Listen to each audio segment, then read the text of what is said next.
Prezados participantes do curso Logos, hoje vamos discorrer um pouco sobre o conhecimento no espaço e no tempo. A história, como rainha das ciências sociais, apesar de compor um cenário contínuo, tanto no espaço como no tempo, didaticamente a história compartimenta os seus ensinamentos, tanto no espaço como no tempo.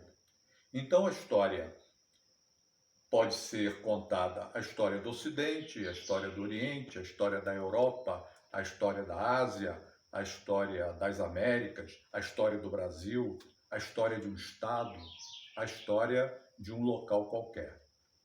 E também compartimenta em termos do tempo, pré-história, história antiga, história da Idade Média, da Idade moderna, da Idade contemporânea. E assim a história focaliza um fato no espaço e no tempo, analisa e considera então o contexto para se entender melhor o que aconteceu naquele local, naquele tempo. A matemática, como rainha do conhecimento exato, também faz isso. Também compartimenta um determinado estudo na geometria, na aritmética, na geometria. Mas toda a matemática, tanto pura como aplicada, vai subsidiar aquele estudo localizado. Assim, o saber humano também localiza, em termos de espaço e tempo, seus conhecimentos. Então, dentro dessa grande pizza do conhecimento universal, vamos tirar uma fatia, a fatia do chamado conhecimento ocidental, da filosofia ocidental. Assim, naturalmente, a gente tem que estabelecer tempo e espaço. Então, a Grécia, que era formada de cidades, estados, cada cidade aparecia um pensador, um filósofo. E o início, propriamente, podemos estabelecer em torno lá de 600 a.C. Dentro dessa ideia didática, a filosofia coloca Sócrates como um marco importante. Aqueles pensadores anteriores a Sócrates são chamados pré-socráticos.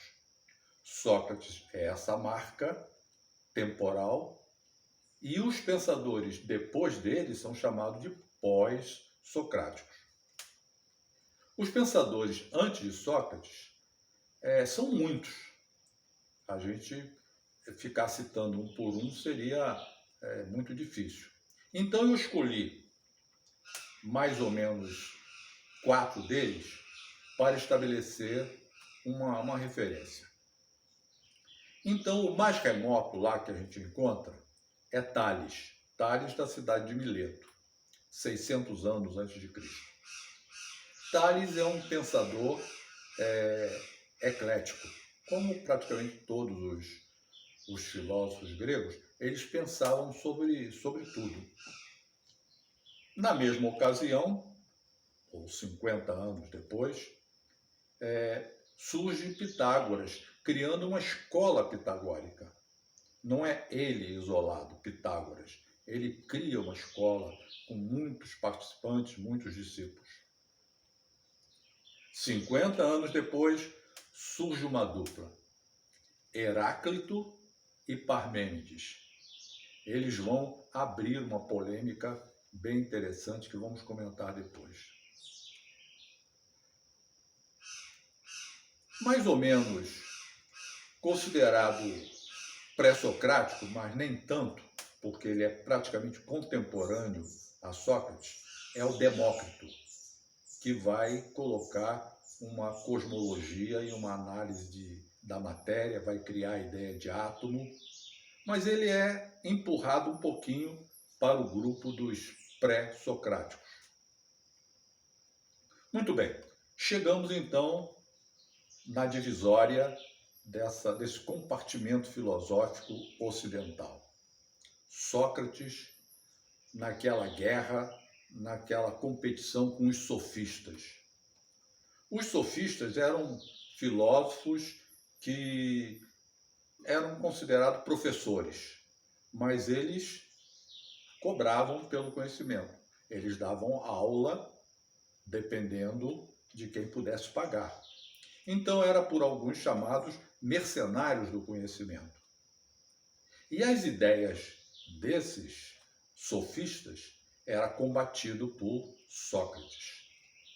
Sócrates desenvolvia uma argumentação que os filósofos resolveram denominar de maiêutica.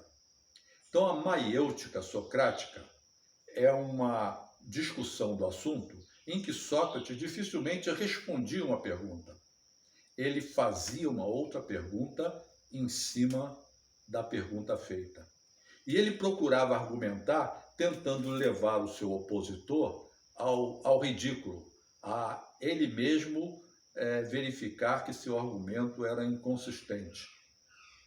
Essa era a argumentação descrita que Sócrates usava, maiêutica.